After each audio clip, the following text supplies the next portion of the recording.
o monge Abba Garima, que copiou os evangelhos em um único dia após fundar o mosteiro de Garima. No norte da Etiópia, Herto de Andhra compilou um total de 670 páginas, 28 delas ilustradas. Essas páginas ilustradas contêm 4 retratos dos evangelistas e uma representação do Templo de Salomão. Algo aconteceu após a ressurreição, algo que nunca deveria ter sido lido fora da Etiópia. Há algumas semanas, algo escapou silenciosamente de uma das tradições religiosas mais protegidas do mundo e os estudiosos ainda não sabem o que pensar a respeito. Monges Ortodoxos Etíopes, os mesmos guardiões de antigos manuscritos escondidos em mosteiros de pedra por mais de 1000 anos, permitiram que a passagem da ressurreição de sua Bíblia de 81 livros fosse traduzida e disponibilizada ao mundo exterior. Mas esta não é a história da ressurreição que você já ouviu. Não se trata de um túmulo vazio, nem de uma pedra removida, nem de silêncio. É algo completamente diferente, algo mais profundo, algo mais sombrio, algo perturbador. Porque esta passagem não descreve apenas o que aconteceu após a ressurreição de Jesus. Este vídeo descreve o que mudou a natureza de Deus, o propósito da alma, e traz um alerta contra o engano tão convincente que parece a própria salvação. E se você se interessa por essas verdades ocultas, as coisas estão ficando cada vez mais perturbadoras. Eis a parte que deve chamar sua atenção. A Bíblia que esses monges guardam não tem 66 livros, nem mesmo 73, são 81. E esses livros adicionais não são acréscimos insignificantes. Eles contêm alguns dos textos espirituais mais impactantes já preservados. Esses escritos foram removidos, ocultados ou nunca incorporados ao cristianismo ocidental, muito antes de a maioria das pessoas sequer saber de sua existência. Antes de revelarmos o que esta tradução realmente diz, clique em curtir e inscreva-se. Porque este é o tipo de conhecimento que algumas pessoas não querem que você ouça. Mas você precisa entender de qual Bíblia é este trecho. Porque, uma vez que você o faz, tudo o mais começa a parecer completamente diferente. Por quase 0 anos, monges no interior das terras altas da Etiópia preservaram uma versão das Escrituras que o Ocidente simplesmente não possui. Livros como o livro de Enoque, os Jubileus e os Macabeus, que os primeiros cristãos reverenciavam e liam abertamente, foram discretamente abandonados durante os grandes concílios da Igreja dos séculos IV e V. A Etiópia nunca concordou com essas mudanças. Eles preservaram tudo, e não estamos falando de documentos marginais. A datação por carbono dos evangelhos de Garima, em 2010, descobertos em um mosteiro etíope, comprovou que foram escritos entre 330 e 650 D.C., tornando-os os manuscritos cristãos ilustrados mais antigos já encontrados na Terra. Enquanto a Europa estava em caos, monges etíopes permaneciam em câmaras de pedra, preservando cuidadosamente o código-fonte original do cristianismo. O livro que os estudiosos ocidentais descartaram como mitologia por séculos é o livro de Enoque. No momento em que você o ler, entenderá exatamente por que foi suprimido. Enoque não apenas nos diz que a humanidade pecou antes do dilúvio, mas também explica os mecanismos pelos quais as coisas deram errado. Ele descreve 200 anjos da guarda, seres celestiais que desceram à terra, tomaram esposas humanas e geraram descendentes híbridos chamados Nefilins, gigantes que devoraram e corromperam o mundo. Samyaza os chama de Azazel Baraquiel.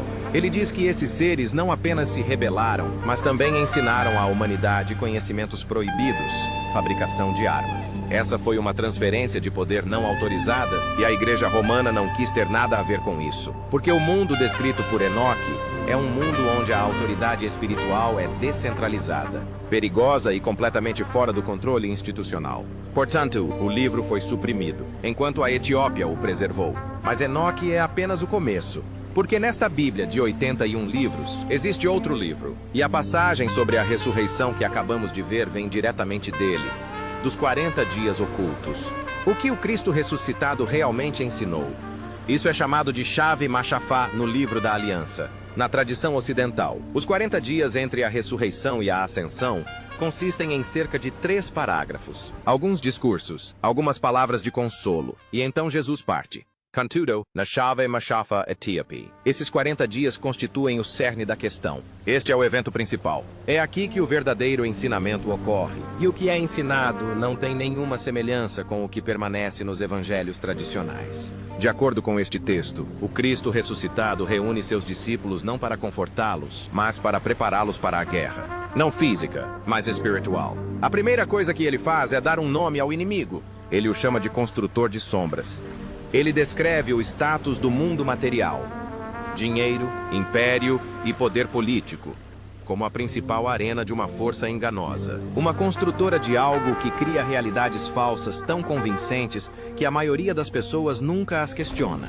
E então ele diz algo que deveria te fazer parar completamente. Ele diz diretamente aos seus discípulos: não construam templos de pedra, porque a pedra irá desmoronar. Construam templos do coração, porque eles são eternos. Ora, no contexto de um belo sermão de domingo, isso soa como uma bela metáfora, mas na tonalidade de Mashafa é uma ordem literal.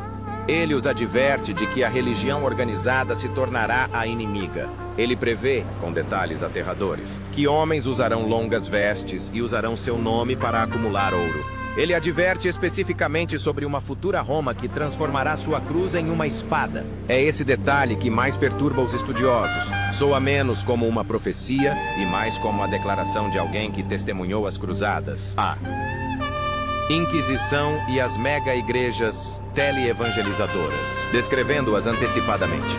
Ele diz aos discípulos que um verdadeiro crente deve se tornar alheio aos sistemas humanos. Mas ele vai além. Introduz um conceito que soa quase biológico. Diz que 2 ventos sopram em cada pessoa: o vento da vida e o vento do erro. O vento do erro não é descrito como más escolhas ou falhas morais. É descrito como um parasita. Entra pela ganância, entra pelos olhos. Quando olham para o que não deveriam, entra pela boca. Quando dizem coisas que não são verdadeiras. E, uma vez dentro, calcifica o coração.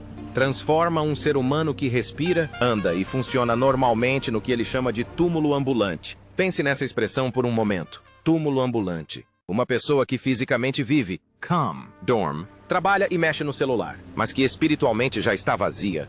Ele não está descrevendo pecadores. Ele está descrevendo grande parte da civilização moderna. E então, quase por misericórdia, ele lhes oferece um antídoto. Não é um sacramento. Não é o dízimo. Não é uma oração feita no prédio certo, no dia certo. É gnose, conhecimento direto. Faz com que observem seus próprios pensamentos como um guarda observa os portões de uma cidade. Examina tudo o que tenta entrar. Diz-lhes que o reino dos céus não está acima das nuvens, mas dentro do corpo humano, oculto no silêncio entre os pensamentos. É por isso que Roma teve que enterrar este texto. Porque se as pessoas comuns acreditassem que Deus vivia dentro delas, e não em uma instituição, toda a estrutura do poder religioso e político desmoronaria da noite para o dia.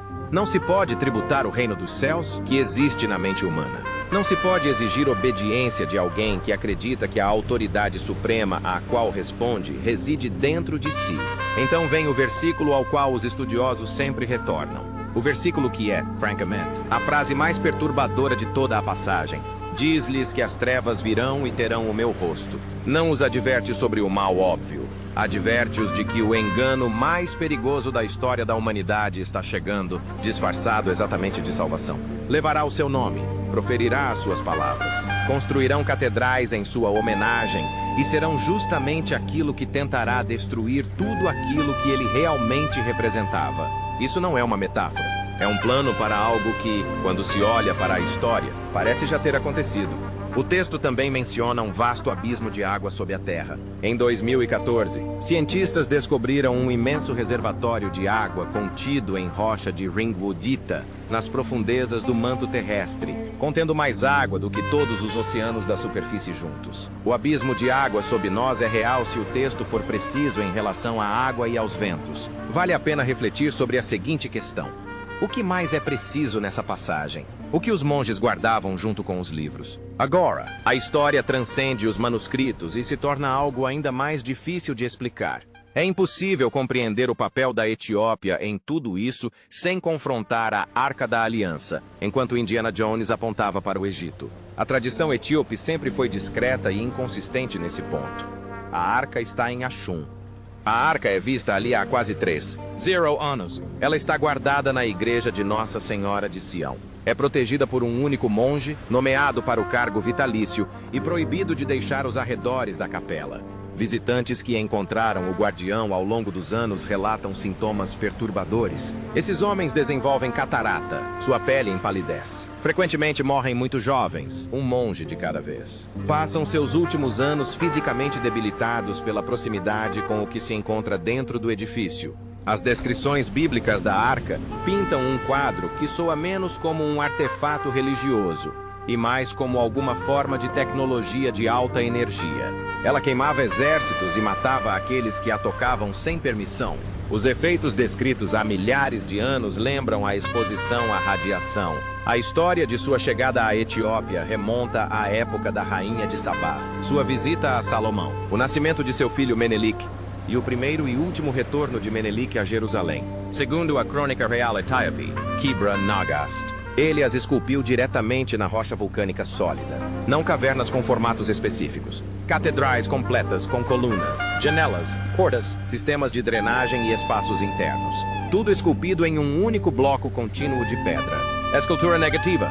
Você não adiciona nada. Remove tudo o que não é uma igreja. E um corte mal feito destrói permanentemente toda a estrutura. Engenheiros modernos calcularam que a conclusão de 11 dessas estruturas, usando ferramentas manuais em 24 anos, o prazo tradicionalmente citado, teria exigido 40. 0 trabalhadores e mais de um século. E a rocha removida corresponderia a milhões de toneladas de detritos vulcânicos. Simplesmente não existe.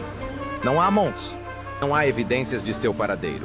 A explicação local, transmitida oralmente por 800 anos, afirma que trabalhadores humanos construíram durante o dia, enquanto anjos continuaram à noite, trabalhando 2 vezes mais rápido e usando ferramentas leves. Independentemente da sua crença em anjos, a anomalia na engenharia é real, e quando combinada com as referências de Mashafaq Dan ao conhecimento de frequências e à manipulação da matéria, uma explicação diferente começa a surgir. Uma que envolve ressonância sonora e tecnologias que antecedem nossa civilização atual em milhares de anos. O Templo de São Jorge, o mais famoso dos 11, tem a forma de uma cruz perfeita fincada no chão. Seu sistema de drenagem funciona impecavelmente há 800 anos, apesar das fortes chuvas sazonais. Sob todo o complexo estende-se uma rede de túneis mergulhados na mais completa escuridão, usados para iniciações sacerdotais, pelos quais as pessoas navegavam às cegas enquanto entoavam cânticos. A arquitetura reflete fisicamente a teologia do Livro da Aliança. Para alcançar a luz, é preciso primeiro atravessar a escuridão. Isso não é uma metáfora. É um edifício. Escaneamentos a laser 3D recentes do local revelaram câmaras vazias sob os pisos, fechadas por 8 séculos. Ninguém sabe o que há lá dentro. Uma linhagem que muda tudo. Por baixo de tudo isso, entrelaçada nos livros, na arca e nas igrejas de pedra, esconde-se a alegação de uma linhagem. O cristianismo ocidental nunca soube o que fazer com ela. A dinastia salomônica governou a Etiópia por quase 3 anos, de aproximadamente 900 a.C., a 1974. Uma linhagem real ininterrupta, 225 imperadores, o último dos quais, Haile Selassie, detinha o título oficial de Leão Conquistador da tribo de Judá.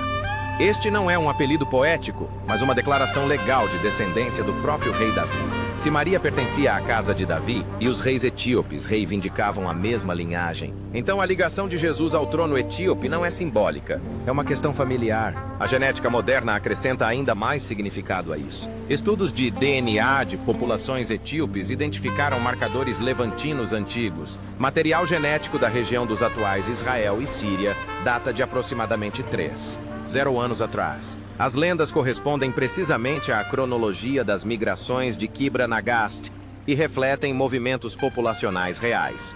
Portanto, o cristianismo etíope nunca precisou de conversão. Essas pessoas não eram de fora que haviam abraçado a fé. Elas já faziam parte dela. Eles observavam o sábado, o dia de descanso. Eles praticavam a circuncisão no 8º dia. Suas leis alimentares espelham quase exatamente o Antigo Testamento. Sua fé é como o cristianismo poderia ter sido. Antes da intervenção de Roma, e nas montanhas distantes, as tradições orais ainda preservam a história de um mestre que veio do norte, um curandeiro, um homem de extraordinária paz.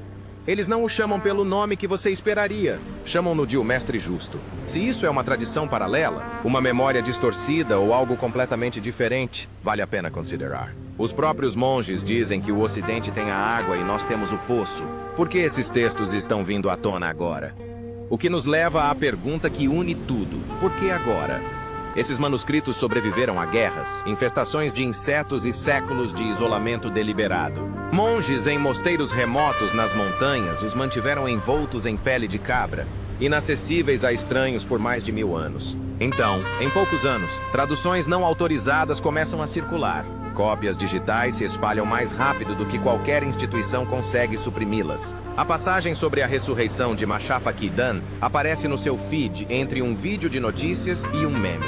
Isso não é coincidência, pelo menos não de acordo com os próprios textos. A passagem mais marcante de Machafa Kidan descreve o fim dos tempos com uma frase que, no idioma original, se traduz aproximadamente como a era da teia de ilusões. Um mundo hiperconectado onde as pessoas se comunicam sem vozes físicas e veem sem olhos físicos.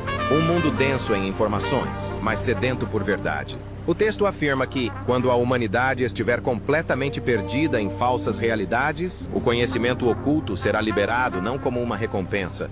Ele descreve as pessoas como templos, guardiões, participantes de uma guerra travada no próprio nível da consciência. A remoção desses livros leva ao argumento de que o Ocidente não perdeu simplesmente alguns capítulos extras. Perdeu sua armadura e a Etiópia jamais abdicou da sua. Agora temos o manuscrito, os ensinamentos dos 40 dias, o túmulo errante, o criador de sombras, a arca guardada por monges moribundos, igrejas cuja física não consegue explicar completamente a linhagem sanguínea que liga Davi a Selassie em uma cadeia ininterrupta, e a seção sobre a ressurreição que não foi publicada porque alguém finalmente obteve permissão. Foi publicada porque estava de acordo com o próprio texto. Era para ter sido lançado exatamente neste momento. Se isso te preocupa ou te anima, provavelmente depende de quanta coisa você já questionou na história. Os monges guardaram a versão completa. A questão agora é se você está pronto para lê-la. Clique em curtir se isso te chamou a atenção e inscreva-se, porque daqui para frente vamos nos aprofundar no assunto.